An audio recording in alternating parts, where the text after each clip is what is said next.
तो अब हम लोग फिजिक्स के थर्मोडायनामिक्स वाले पार्ट को स्टार्ट करने जा रहे हैं। और थर्मोडायनामिक्स चैप्टर पढ़ने से पहले हमें एक बहुत ही क्रूशियल चैप्टर पढ़ना पड़ता है which is thermal properties of matter. तो अब हम लोग पढ़ने जा रहे हैं कि जो भी हम लोग मैटर हमारे अराउंड देखते हैं उसमें थर्मल चेंजेस यानी उसमें हीट के बारे में कैसे चेंजेस आते हैं। तो हम इनके बारे में एक ग्रेटर डिस्कशन अभी करने वाले हैं। तो एक एग्जाम्पल से सेशन को स्टार्ट करते हैं। जो हम रेल ट्रैक्स देखते हैं, रेल ट्रैक सबने देखे। जब वो दो ट्रैक्स एक दूसरे से जुड़ते हैं तो उनके बीच में एक छोटा सा गैप छोड़ा जाता है। एक बहुत ही छोटा सा गैप रेल ट्रैक्स के बीच में हम लोग छोड़ते हैं जब भी रेल ट्रैक्स को ले किया जाता है। तो ये जो गैप होता है, दिस गैप, ये गलती से नहीं छूटता, ये इंटेंशनली गैप रेलवे ट्रैक्स के बीच में छोड़ा जाता है। ऐसा इसलिए होता है क्योंकि समर सीजन में जब धूप इन ट्रैक्स पे पड़ती है, ये ट्रैक्स मेटल के होते हैं, लोहे के होते हैं, तो धूप पड़ने की वजह से ये जो ट्रैक्स होते हैं ये अपना साइज एक्सपैंड करते हैं। ये चीज हम सबको पता है कि किसी भी चीज को जब हम गर्म करते हैं तो वो एक्सपैंड होती है। तो जब ये लोहा धूप से गर्म होकर एक्सपैंड होगा तो उसके पास थोड़ी सी जगह होनी चाहिए जहां पे वो एक्सपैंड हो सके। आपको बात समझ में आ रही? ये गैप इसीलिए छोड़ा जाता है ताकि ये एक्सपैंड होने की जगह रहे, ताकि जब एकदम ज्यादा एक्सटेंसिव हीट हो तो ट्रैक्स को एक्सपैंड होने के लिए जगह मिले। अगर यही हम ट्रैक्स को पूरा का पूरा एक साथ जोड़ देंगे और उनके बीच में बिल्कुल भी गैप्स नहीं छोड़ेंगे तो जब एक्सेसिव हीट होगा और ये एक्सपैंड होने की कोशिश करेंगे तो उनको जगह नहीं मिलेगी और इस वजह से ट्रैक में डिफॉर्मेशंस आ सकते हैं, यानी कि ट्रैक जो है वो बेंड हो सकता है। अगर ट्रैक को एक्सपैंड होने की जगह नहीं मिली तो वो बेंड हो जाएगा गर्मी की वजह से और इससे काफी कैटास्ट्रोफिक एक्सीडेंट्स हमको फेस करने पड़ सकते हैं। इसीलिए जब भी रेलवे ट्रैक्स को हम देखते हैं उनके बीच में एक छोटा सा गैप छोड़ा जाता है which is for the thermal expansion of that metal track. एक और बहुत ही फेमिलियर सेकेंड एग्जाम्पल हम देखते हैं कि जो हाई टेंशन वायर्स होती है जो हमारे घर में आती है इलेक्ट्रिसिटी लेकर, जो हाई टेंशन वायर्स होती है जिनसे हमारे घर में इलेक्ट्रिसिटी आती है वो विंटर सीजन में कुछ इस तरीके से दिखता है, लेकिन समर सीजन में वो कुछ ज्यादा नीचे की तरफ लूज हो जाता है। ऐसा क्यों होता है?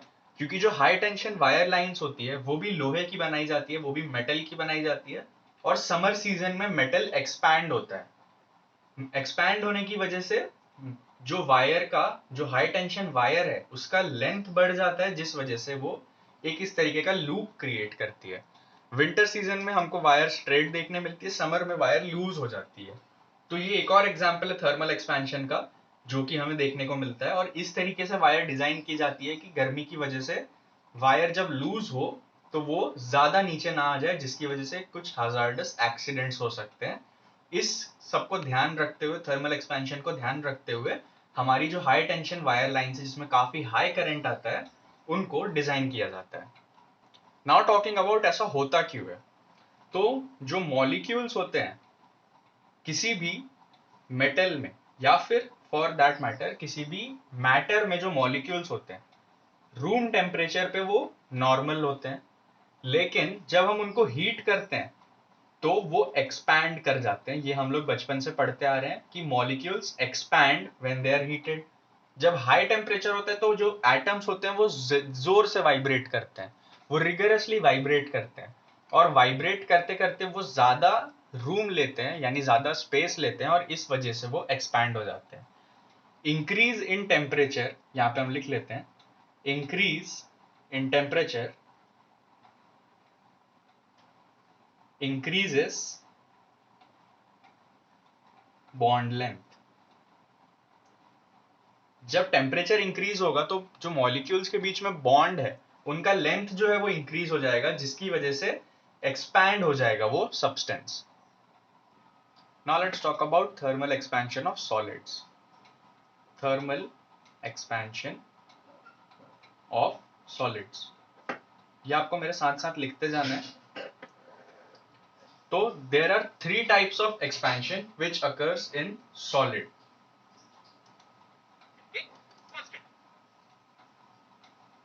जो 3 टाइप के एग्जाम्पल्स है जो हम थर्मल एक्सपेंशन में पढ़ते हैं, उसमें सबसे पहले आता है लीनियर एक्सपेंशन. Linear expansion. तो लीनियर एक्सपेंशन होता क्या है, इसको अब समझते हैं. लेट्स से हमारे पास में एक बॉडी थी कुछ इस टाइप की.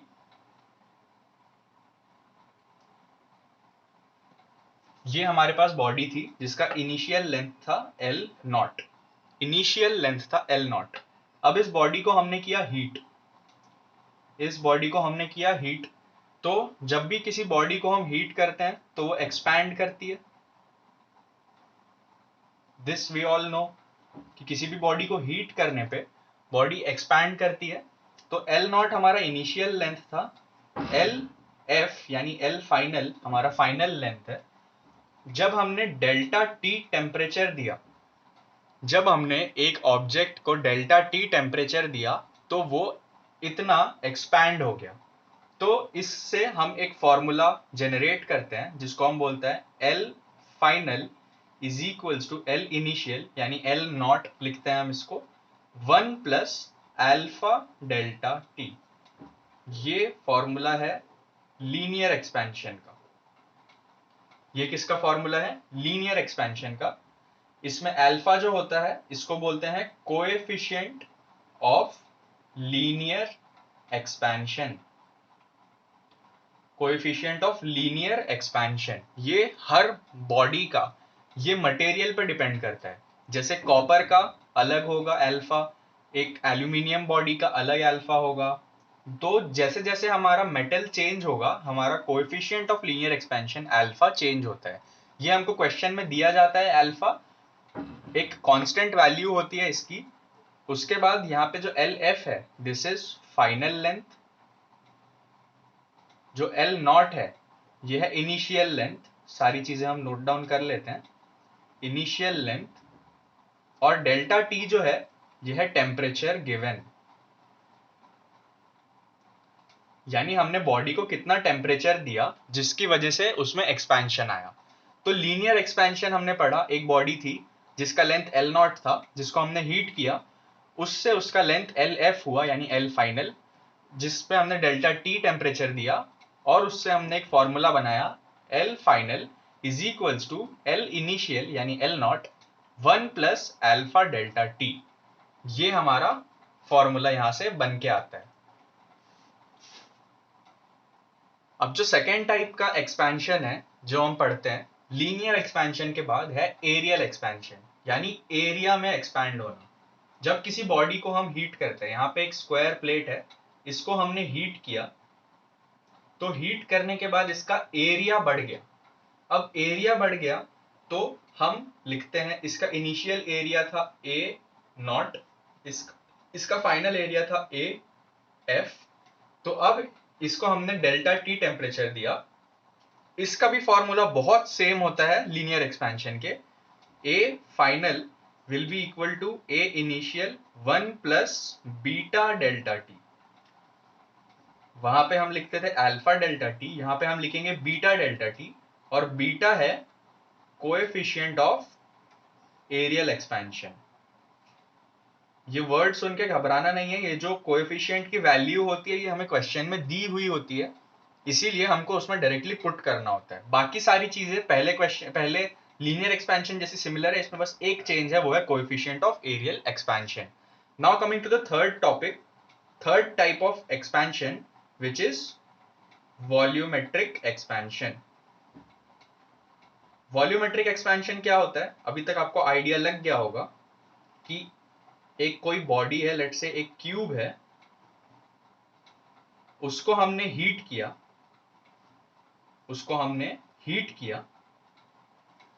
तो वो एक लार्जर साइज के क्यूब में कन्वर्ट हो गया. बिकॉज थर्मल एक्सपेंशन हुआ, किसी भी चीज को हीट करने से कोई भी चीज एक्सपैंड करती है. तो ये हमारा जो वॉल्यूम है इस क्यूब का वो बढ़ गया. इनिशियल वॉल्यूम वी नॉट था, फाइनल वॉल्यूम वी एफ हो गया. इसको हमने जो टेम्परेचर दिया है that temperature is delta T. और अब हमें बताना है कि इसका क्या फॉर्मूला होगा। तो हम पहले जैसे क्वेश्चन कर रहे थे, आप अब इसका फॉर्मूला इजीली बता पाएंगे। तो V final is equals to V initial, जिसको V नॉट से डिनोट करते हैं, 1 प्लस गामा डेल्टा टी। अब मुझे बताने की जरूरत नहीं है कि गामा क्या होगा।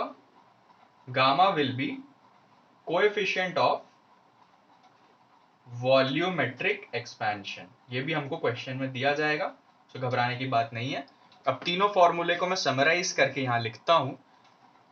यहां पे मैं लिखता हूं थर्मल एक्सपेंशन। थर्मल एक्सपेंशन ये भी आपको कॉपी में लिखना है। तो सबसे पहले हमारा लीनियर का फॉर्मूला होता है L final is equals to L not 1 plus alpha delta T. ये हमारा वेरी फर्स्ट फॉर्मूला था। सेकेंड हमारा होता है एरियल एक्सपेंशन। एरियल एक्सपेंशन में A final is equals to A not 1 plus beta delta T. और थर्ड एंड फाइनल जो हमारा फॉर्मूला था वो था वॉल्यूमेट्रिक एक्सपेंशन के लिए। तो वॉल्यूमेट्रिक एक्सपेंशन का फॉर्मूला था V final is equals to V not 1 plus gamma delta T. तो ये जो तीन फॉर्मूले हैं ये हमारे लिए बहुत ज्यादा इंपॉर्टेंट है। इस पे बेस्ड हमें क्वेश्चन पूछे जाते हैं। तो ये तीन फॉर्मूले जो थर्मल एक्सपेंशन के फॉर्मूले हैं ये हमें ध्यान में रखने हैं। अब एक बहुत ही इंपॉर्टेंट रिलेशन मैं आपको बताने जा रहा हूं। Alpha is to beta is to gamma is equals to 1 is to 2 is to 3 होता है।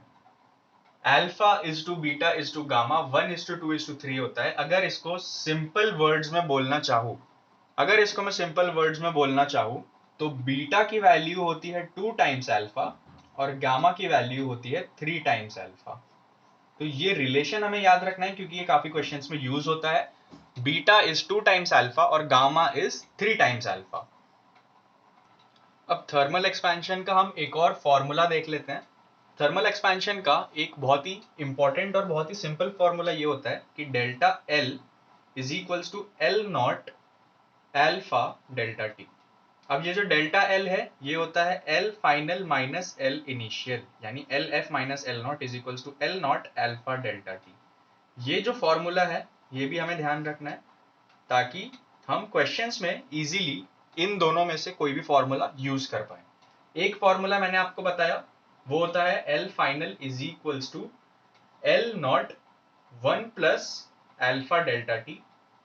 ये एक फॉर्मूला है। और डेल्टा एल का जो फॉर्मूला है वो है L not alpha delta T. ये दोनों फॉर्मूले हमें ध्यान रखने हैं। इनमें से कोई भी हम क्वेश्चन में यूज करेंगे और काफी इजीली हम सारे के सारे प्रॉब्लम्स इनसे सॉल्व कर पाएंगे।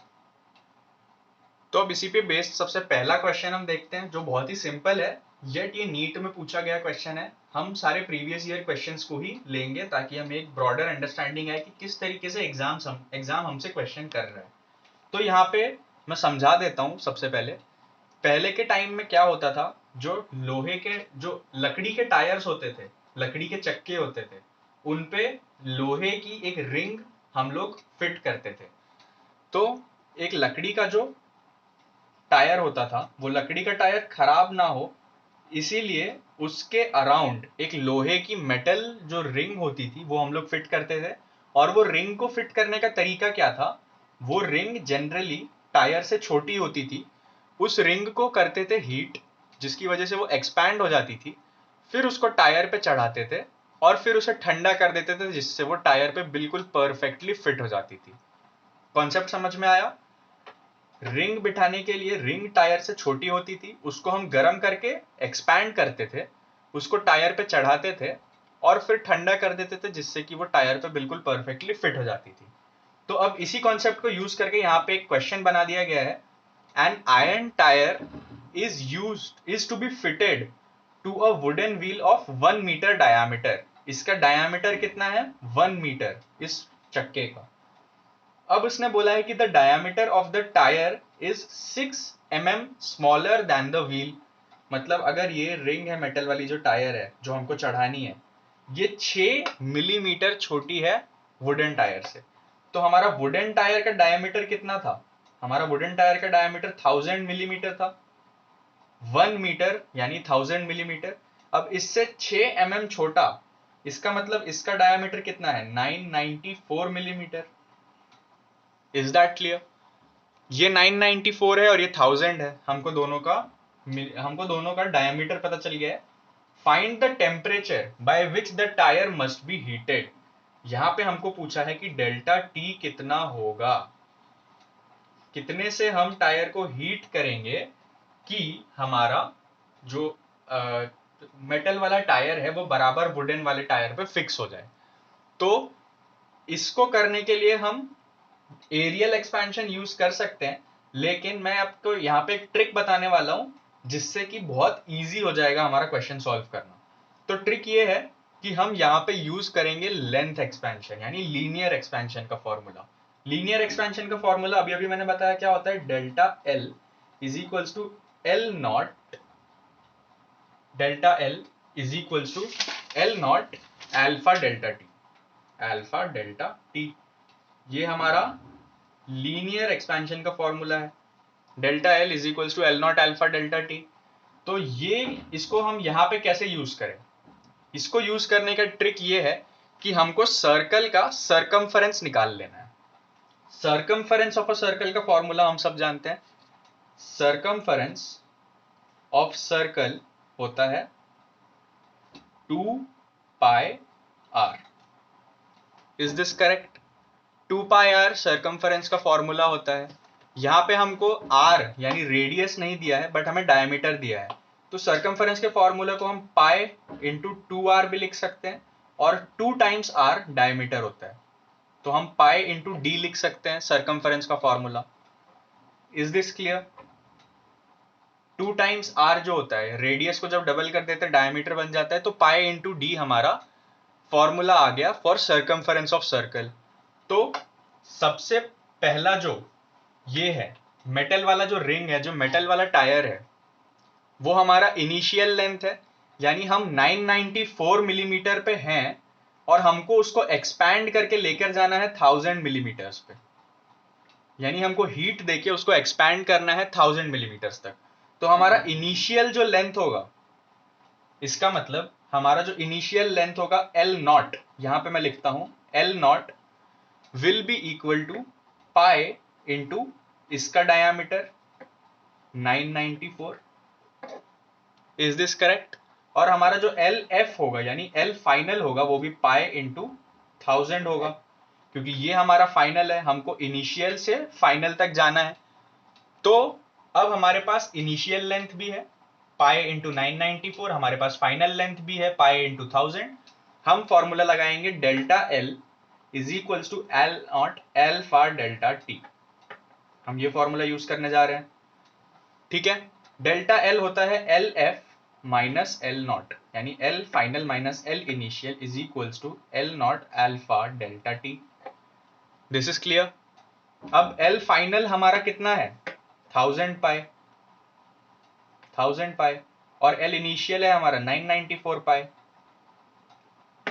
Is equals to L initial कितना है 994 pi multiplied by alpha multiplied by delta T, जो हमको फाइंड आउट करना है। अब यहाँ पे जो सबसे ट्रिकी पार्ट है, जो बहुत स्टूडेंट्स गलत कर देते हैं, वो ये कि वो अल्फा को क्या करना है वो सोच नहीं पाते।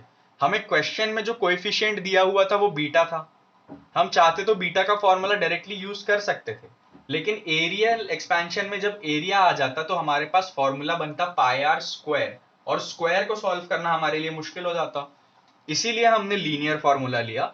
अब बीटा को अल्फा में बदलने की क्या ट्रिक है, हमने थोड़ी देर पहले लिखा कि बीटा जो होता है वो 2 टाइम्स ऑफ अल्फा होता है। अपने नोट्स में पीछे जाके आपको चेक करना है, बीटा जो होता है वो 2 टाइम्स अल्फा होता है, यानी अल्फा क्या होगा, बीटा का आधा होगा, alpha will be beta by 2, यानी यहाँ पे जो अल्फा है उसको हम बीटा का हाफ करके रिप्लेस कर सकते हैं, यानी हमको जो बीटा की वैल्यू दी गई है उसका हाफ करके हमको रिप्लेस कर देना है। तो 100 माइनस 994 यानी हमारे पास यहाँ आएगा 6 pi is equals to 994 pi multiplied by alpha की जगह हम रखेंगे बीटा बाय 2। बीटा की वैल्यू हम क्वेश्चन से लिख लेंगे 2.4 इंटू 10 की power -5 multiplied by delta T. और इसको डिवाइडेड बाय 2 करना है बिकॉज अल्फा इज बीटा का आधा, तो हम डिवाइडेड बाय 2 कर देंगे। डिवाइडेड बाय 2 करते ही दिस विल बिकम 1.2, और जब इसको हम सॉल्व करेंगे 6 pi is equals to 994 pi multiplied by 1.2 into 10 की power 5 minus 5 multiplied by delta T. Pi से पाई कैंसिल हो जाएगा, और जब इस पूरे एक्सप्रेशन को हम सॉल्व करेंगे, for the sake of saving the time I am not solving this entirely, but जब हम इसको सॉल्व करेंगे तो delta T will come out to be 500। Delta T will come out to be 500, यानी हमें इसको 500 डिग्रीज से हीट करना पड़ेगा ताकि ये 994 से 1000 mm का हो जाए और उसको हम आसानी से टायर पे चढ़ा सके। तो ये नीट का एक पूछा हुआ क्वेश्चन है जो हमको आना चाहिए करना। इस चीज से हमको समझ में आया कि how are we gonna proceed to the question in the examination. बहुत ही सिंपल एग्जाम्पल मैं आप सबके साथ डिस्कस करने वाला हूँ। लेट्स से यहाँ पे हमारे पास एक रॉड है, हमारे पास एक रॉड है, और जब हम इसको हीट करेंगे, जब हमने इसको हीट किया, यहाँ पे हमने हीट किया, तो ये 5 मिलीमीटर से एक्सपैंड होना चाहता है। ये कितने से एक्सपैंड होना चाहता है? 5 मिलीमीटर से। लेट्स से ये यहाँ तक एक्सपैंड होना चाहता है। ऑलराइट, ये 5 मिलीमीटर से एक्सपैंड होना चाहता है। तो अगर हमने इस रॉड को ओपनली एक्सपैंड किया, हमने यहाँ एक रॉड रखा, हमने हीट दी है, 5 मिलीमीटर से एक्सपैंड हो जाएगा, इसको हम बोलते हैं फ्री एक्सपेंशन। इसको हम क्या बोलते हैं? Free expansion. यहाँ पे हमने डेल्टा टी दिया, यहाँ पे फ्री एक्सपेंशन हो गया रॉड का। लेकिन अगर यहाँ पे एक रॉड है, यही सेम रॉड एक्सपैंड होना चाहता है 5 मिलीमीटर से, ये 5 मिलीमीटर से एक्सपैंड होना चाहता है, लेकिन मैंने यहाँ पे रख दिया एक वॉल, और ये वॉल का डिस्टेंस है रॉड से 3 मिलीमीटर।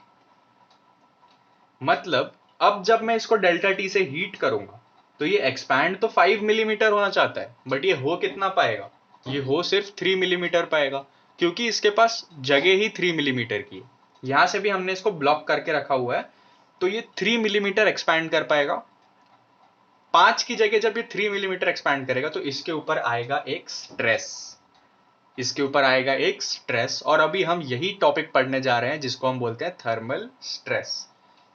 बात समझ में आ रही है? अगर इसको ओपनली रख के मैंने हीट किया तो ये मस्त अपना 5 मिलीमीटर एक्सपैंड कर जाएगा, कोई दिक्कत नहीं आएगी। लेकिन अगर इसको मैंने एक रिस्ट्रिक्टेड एरिया में, एक वॉल के अंदर में हीट किया, जहां पर ये होना तो एक्सपैंड 5 मिलीमीटर चाहता है, लेकिन उसके पास जगह सिर्फ 3 मिलीमीटर है, तो जो 2 मिलीमीटर बच गया, उस वजह से इस रॉड पे आएगा स्ट्रेस। अब ये 3 मिलीमीटर जो है, ये इतना तो एक्सपैंड हो जाएगा, यहां तक तो कहानी बिल्कुल स्मूथ चलेगी, क्योंकि 3 मिलीमीटर जगह उसको मिली, वो एक्सपैंड कर जाएगा। लेकिन जैसे ये यहां आएगा, ये और 2 मिलीमीटर आगे जाना चाहता था, क्योंकि ये टोटल 5 मिलीमीटर एक्सपैंड करता है हीट होने पे, पर इसको 2 मिलीमीटर जगह नहीं मिलेगी। तो जो स्ट्रेस होगा वो ये 2 मिलीमीटर वाला फोर्स लगाएगा, 2 मिलीमीटर लगाएगा। तो इसको हम बोलते हैं डेल्टा एल रेस्ट्रिक्टेड। इसको हम क्या बोलते हैं? Delta L restricted is 2 millimetre. इस क्वेश्चन में, इस एग्जाम्पल में डेल्टा एल रेस्ट्रिक्टेड मतलब उतना लेंथ जो उस बॉडी को फैलने से रिस्ट्रिक्ट कर रहा है, that is called delta L restricted. यहां पे वो 2 मिलीमीटर्स है, और डेल्टा एल रेस्ट्रिक्टेड ही उस बॉडी पे स्ट्रेस डालेगा। स्ट्रेस का मतलब क्या है? अगर हम किसी चीज को एक्सपैंड करने की कोशिश कर रहे हैं, वहां पे जगह नहीं है, तो बॉडी पे स्ट्रेस आएगा। इसको हम समझते हैं एक एग्जांपल से, जैसे हम ट्रेन में ट्रैवल कर रहे हैं और एक सीट पे बैठने की जगह सिर्फ 3 लोगों की है, लेकिन आप 5 लोग हैं, तो सेम सिनेरियो, जब 3 लोग वहां बैठेंगे तो वो तो आसानी से बैठ जाएंगे, लेकिन जैसे ही एक्स्ट्रा के 2 लोग वहां बैठना चाहेंगे तो वो सारे के सारे एक जगह पे दब जाएंगे और वो स्ट्रेस फील करेंगे। तो सिमिलरली इस एग्जाम्पल में 3 मिलीमीटर तक तो वो आराम से फैला, जब उसको और 2 मिलीमीटर फैलने की बात आई तो वो नहीं फैल पा रहा है, और उस वजह से उस पर आएगा स्ट्रेस। और जो 2 मिलीमीटर वो नहीं फैल पाया, उसको हम बोलते हैं डेल्टा एल रेस्ट्रिक्टेड, यानी जो जिस लेंथ ने उसको फैलने से रोका, that is called delta L restricted. अब देखते हैं कि हम स्ट्रेस कैसे निकाल सकते हैं। तो स्ट्रेस का फॉर्मूला होता है स्ट्रेस, या फिर इसको हम बोल सकते हैं थर्मल स्ट्रेस, उसको हम डिनोट करते हैं सिग्मा से, और इसका फॉर्मूला होता है sigma is equals to y into E. Young's modulus बोलते हैं इसको। जिसका एक फिक्स्ड वैल्यू होता है यंग्स मॉड्यूलस इंटू ई, और जब ई को हम लिखते हैं तो ई होता है y is equals to sigma is equals to y multiplied by delta L divided by L. तो यहाँ पे जो ये डेल्टा एल है ये है रिस्ट्रिक्टेड वाला डेल्टा एल। बात समझ में आ रही है क्या? ये जो डेल्टा एल है ये है रिस्ट्रिक्टेड वाला डेल्टा एल जो हमने अभी पढ़ा। रिस्ट्रिक्टेड डेल्टा एल है 2 मिलीमीटर इस क्वेश्चन में, इस एग्जाम्पल में। जितना वो फैल नहीं पाया उसको हम बोलते हैं डेल्टा एल। फैलना 5 चाहता था, 3 फैल पाया, 2 नहीं फैल पाया, वो होता है डेल्टा एल। बात समझ में आ रही है? अब यही एक मैं आपको एग्जांपल देता हूं। अगर मैंने सोच लिया कि मुझे ये रॉड की पूरी वाट लगानी है, पूरा मुझे इस रॉड को, ये रॉड को पूरा रेस्ट्रिक्ट कर दूंगा मैं। ये रॉड मैंने रखा और इसको मैंने कंप्लीटली ही रेस्ट्रिक्ट कर दिया, यानी मैं इसको बिल्कुल भी फैलने नहीं दूंगा। ये रॉड फैलना कितना चाहता है? 5 मिलीमीटर्स। हमने देखा ये 5 मिलीमीटर फैलना चाहता है, लेकिन अब ये रॉड को जब मैंने यहां रख दिया तो इसको फैलने की जगह कितनी मिल रही है? 0। और ये फैलना कितना चाहता था? 5 मिलीमीटर। तो यहाँ पे हमारा डेल्टा एल रेस्ट्रिक्टेड कितना आएगा? हमारा डेल्टा एल रेस्ट्रिक्टेड हो जाएगा 5 मिलीमीटर, बिकॉज वो 5 मिलीमीटर फैलना चाहता था और वो 5 मिलीमीटर फैल नहीं पाया। इसको हम उठा के अब इस सिग्मा वाले फॉर्मूले में जब रख देंगे तो हमारा जो है स्ट्रेस सिग्मा निकल के आ जाएगा। एल जो है वो रॉड का लेंथ होता है, वाई होता है यंग्स मॉड्यूलस जिसका एक फिक्स्ड वैल्यू होता है जो मैं आपको बता दूंगा, और डेल्टा एल रिस्ट्रिक्टेड जो होता है वो होता है कि रॉड कितना फैलना चाहता था और उसमें से वो कितना फैल नहीं पाया। यहाँ पे वो 5 फैलना चाहता था, 5 फैल नहीं पाया तो 5 mm। यहाँ पे 5 फैलना चाहता था, 3 फैल गया, मतलब 2 नहीं फैल पाया, तो डेल्टा एल रिस्ट्रिक्टेड 2 मिलीमीटर। अब इस पे बेस्ड एक बहुत ही अच्छा सा क्वेश्चन हम लोग कर लेते हैं। तो ये स्ट्रेस पे बेस्ड हमारा सबसे पहला क्वेश्चन है। The temperature of a rod of length 2 metre is increased from 20 degree Celsius to 50 degree Celsius. Find stress induced when the rod is, सबसे पहले फुली प्रिवेंटेड टू एक्सपैंड और दूसरा permitted to expand by 0.4 millimetre. तो सबसे पहला जो है यहाँ पे हम पहले वो सॉल्व करते हैं कि एक रॉड लिया गया है जिसका लेंथ कितना है? 2 मीटर, और उसको फुली प्रिवेंट किया गया है एक्सपैंड होने से, यानी वो बिल्कुल एक्सपैंड होने देना नहीं चाहते हैं इसको। ठीक है, तो अब जब इसको फुली प्रिवेंट किया गया, इसका टेम्परेचर कितना है? 20 से 50 इसका हम टेम्परेचर लेकर जाने वाले हैं। तो डेल्टा टी क्या होगा? Delta T will be final temperature यानी 50 माइनस इनिशियल टेम्परेचर यानी 20, that will come out to be 30 degree Celsius, हमारा डेल्टा टी। अब हमें पता करना है कि ये रॉड कितना फैलना चाहता है। सबसे पहले तो हमने इसको फैलने से रोक दिया, लेकिन वो फैलना चाहता तो है।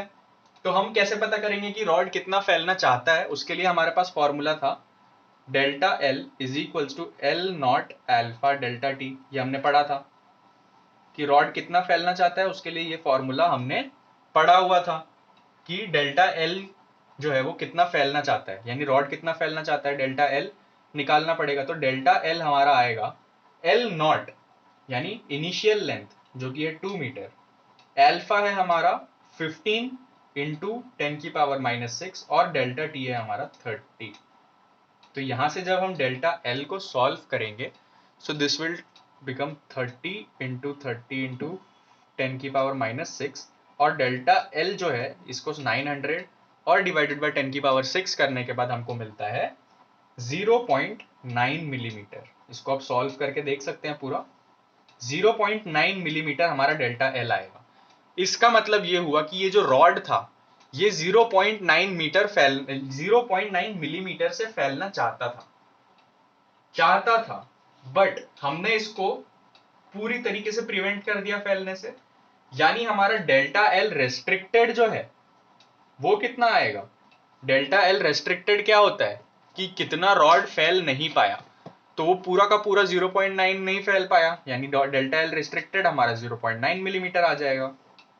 अब हमारा स्ट्रेस का फॉर्मूला क्या होता है? Stress is equals to Y into delta L upon L. यही हमारा स्ट्रेस का फॉर्मूला होता है। Stress is equals to Y हमको दिया गया है क्वेश्चन में कितना?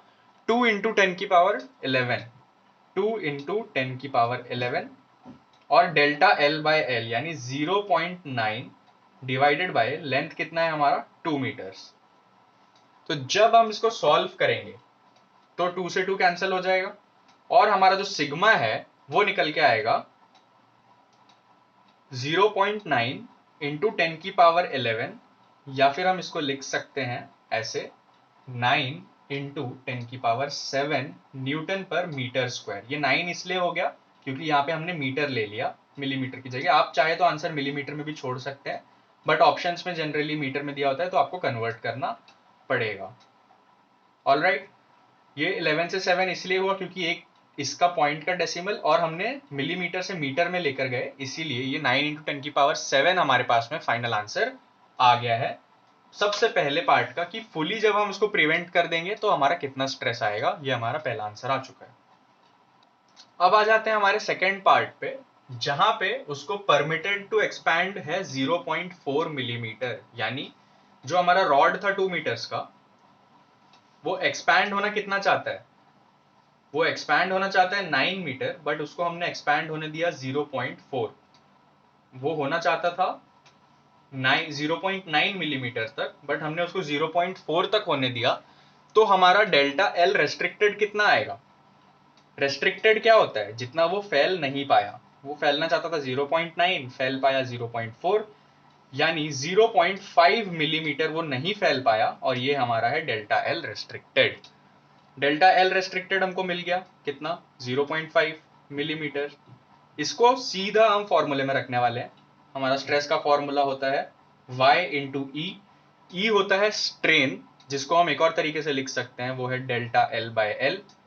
तो जब y लिखेंगे, y है हमारा 2 इंटू 10 की power 11 multiplied by delta L by L. Delta L है हमारा रेस्ट्रिक्टेड 0.5, एल है हमारा 2 मीटर, 2 से 2 हमारा कैंसिल हो जाएगा, 0.5 इंटू 10 की पावर 11। पहले क्वेश्चन की तरह इसको जब हम सॉल्व करेंगे हमारा आंसर आएगा 5 इंटू 10 की पावर 7 न्यूटन पर मीटर स्क्वायर। तो ये हमारा सेकेंड स्ट्रेस का आंसर है। बात सभी को समझ में आ गई है? ये सिग्मा है, इसको 6 के साथ कंफ्यूज नहीं करना है, सिग्मा का वैल्यू हमारे पास में आ गया है। So this is a question we solve, ये भी PYQ है, इसको हमने बहुत आसानी से सॉल्व कर लिया।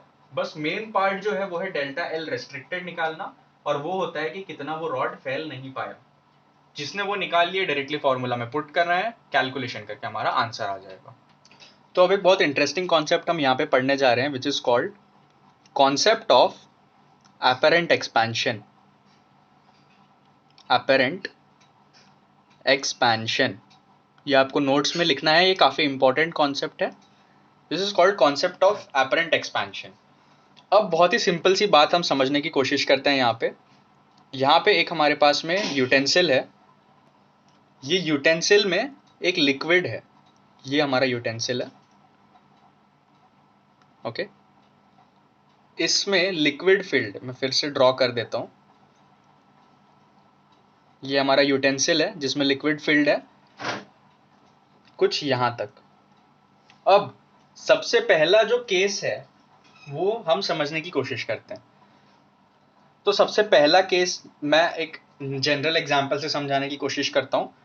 हर जो भी बॉडी होती है उसका जो कोएफिशिएंट ऑफ एक्सपेंशन होता है वो अलग अलग होता है।